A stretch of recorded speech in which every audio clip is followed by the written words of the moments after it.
한 시대의 천재, 최고의 지성이 어떻게 체제의 가장 날카로운 무게가 됐을까요? 이건 단순히 한 사람이 변절했다, 이런 이야기가 아닙니다. 거대한 제국이 한 국가의 이야기꾼들을 어떻게 체계적으로 자기 편으로 만들고 보상하고 결국엔 무기로 사용했는지에 대한 아주 치밀한 설계도에 관한 이야기죠. 자, 지금부터 저랑 같이 이 복잡한 역사의 한 페이지를 넘겨보시죠. 1940년에 나온 말입니다. 누가 했냐고요? 당대 최고의 작가이자 민족의 스승으로 불렸던 이광수가 일본식 이른 가야마 미츠로로 바꾼 뒤에 한 말입니다. 생각해보세요. 민족의 등불 같던 사람이 스스로 빛을 끄고는 이제 우리 민족이 살 길은 일본 황제의 신민이 되는 것뿐이다 라고 외친 겁니다. 바로 이 충격적인 한마디가 우리가 오늘 추적할 거대한 이야기의 시작점입니다. 그러니까요. 정말 궁금하지 않으세요? 어떻게 한 명의 뛰어난 지식인이 또 그를 따르던 수많은 문인들이 체제의 가장 강력한 스피커가 되었을까요? 이게 과연 개인의 선택이었을까요? 아니면 처음부터 아주 치밀하게 짜인 각본이었을까요? 그 단서를 찾아서 시간을 한번 거슬러 올라가 보겠습니다. 자, 모든 건 1910년대 아주 계산된 시작에서 비롯됩니다. 이건 뭐 갑자기 마음이 변해서 나 오늘부터 친일해야겠다 이런 게 아니었어요. 이건 제국이 아주 똑똑한 사람들을 길들이기 위해 정말 조심스럽고 또 전략적으로 뿌린 첫 번째 씨앗에 대한 이야기입니다. 자, 여기 보세요. 이게 정말 재밌는 지점인데 말의 힘이 얼마나 무서운지를 보여줍니다. 이광수가 총독부 기관지인 매일신보에 글을 쓰면서 독립운동을 뭐라고 불렀냐면 민족 저항이 아니라 불량배들의 범죄라고 딱 규정해버려요. 나라를 되찾겠다는 거룩한 행위를 그냥 동네 깡패들 난동으로 만들어버린 거죠. 단어 몇 개 바꿨을 뿐인데 의미가 완전히 달라지지 않나요? 그럼 이광수가 내놓은 해결책은 뭐였을까요? 바로 이겁니다. 독립? 꼭 불가능하다. 그러니까 저항 같은 거 그만하고 그냥 일본 밑에서 공장 다니고 돈 버는 게 현실적인 길이다. 이런 논리였죠. 핵심은 이거예요. 민족의 자존심, 자유 이런 거 다 내려놓고 대신 경제적인 안정을 택하자는 거죠. 근데 중요한 건 이광수의 이런 생각이 그냥 혼자만의 아이디어가 아니었다는 겁니다. 그의 글이 당시 일본의 선전, 프로퍼간다를 총괄하던 거물, 거의 뭐 일본판 괴벨스라고 불리는 도쿠토미 소호의 레이더에 딱 걸린 거죠. 사실은 그의 부하였던 아베 미츠이에라는 사람이 이광수를 발견한 건데요. 그들은 딱 알아본 거예요. 아, 이 사람이다. 제국의 메시지를 전달할 최고의 스피커가 될 수 있겠다 하고요. 자, 이제 무대가 바뀝니다. 1919년 3.1운동이 터지면서 일본이 깜짝 놀라요. 아, 힘으로만 누르는 건 안 되겠구나. 그래서 전략을 바꾸죠. 이게 바로 그 유명한 문화통치입니다. 이제부터는 칼이 아니라 펜으로, 총이 아니라 사상으로 지배하겠다는 거죠. 훨씬 더 교묘하고 세련된 방식이 시작된 겁니다. 그 문화통치의 핵심 무기가 바로 이 민족 개조론이라는 거였어요. 논리는 아주 간단해요. 우리가 왜 식민지가 됐냐? 우리가 못나서 그렇다. 그러니까 잘난 일본의 문명을 받아들여서 우리 스스로를 싹 뜯어 고쳐야 한다. 어때요? 자기 비하를 통해서 식민 지배를 스스로 합리화하게 만드는 정말 무서운 논리죠? 그리고 여기서 정말 결정적인 사실이 나옵니다. 이광수가 상하이 임시정부에서 활동하다가 갑자기 조선으로 돌아와서 이런 주장을 펼친 게 그냥 개인의 변심이 아니었다는 거예요.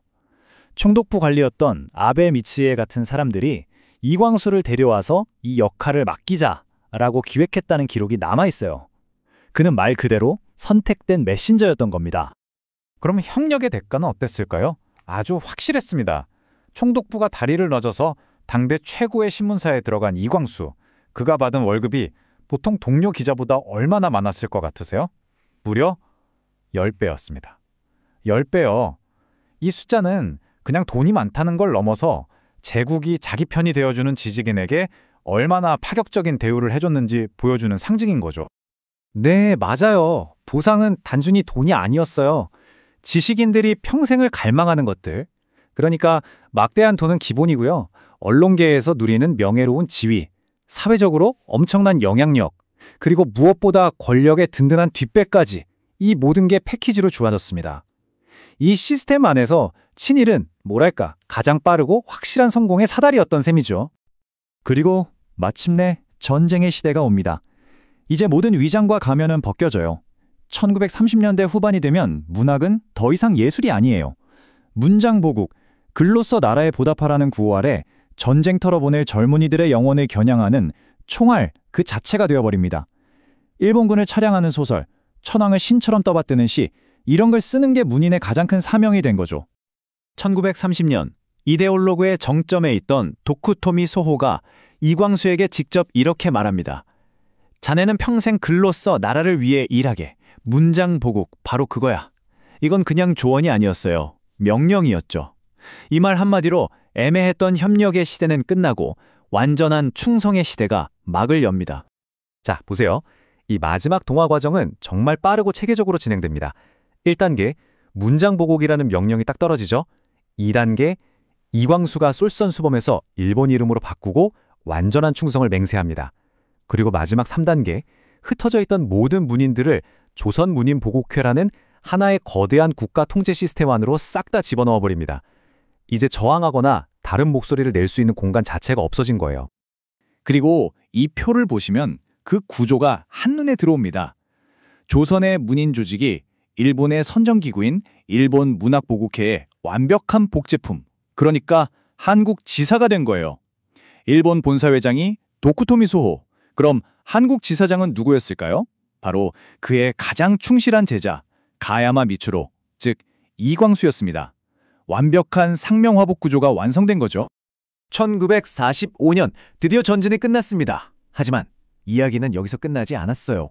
오히려 해방은 이 모든 과정이 우리 역사에 남긴 아주 깊고 또 풀기 어려운 질문들을 던지기 시작했습니다. 오늘 우리가 함께 따라온 이 연대기의 핵심, 바로 이겁니다. 친일 문학의 역사는 그냥 몇몇 사람이 타락한 이야기가 아니라는 거예요. 이건 한 제국이 지식인이라는 집단을 어떻게 자기 편으로 만들고 보상하고 결국 그들의 펜을 가장 날카로운 무기로 만드는지를 보여주는 아주 정교하게 설계된 시스템에 대한 기록이었습니다. 그런데 여기서 첫 번째 질문이 생깁니다. 이 거대한 시스템에 봉사했던 사람들, 그들은 해방 후에 어떻게 됐을까요? 왜 그 책임을 묻는 과정은 제대로 이뤄지지 못했을까요? 그리고 그 실패가 오늘을 사는 우리에게는 어떤 그림자를 남겼을까요? 그리고 질문은 그들 개인의 마음속으로 향합니다. 그 똑똑했던 엘리트들은 왜 그냥 시키는 대로만 한 게 아니라 누구보다 더 열심히, 더 적극적으로 식민 지배를 위한 논리를 만들어냈을까요? 그들을 움직인 건 과연 무엇이었을까요? 두려움이었을까요? 아니면 욕망이었을까요? 그리고 마지막 질문입니다.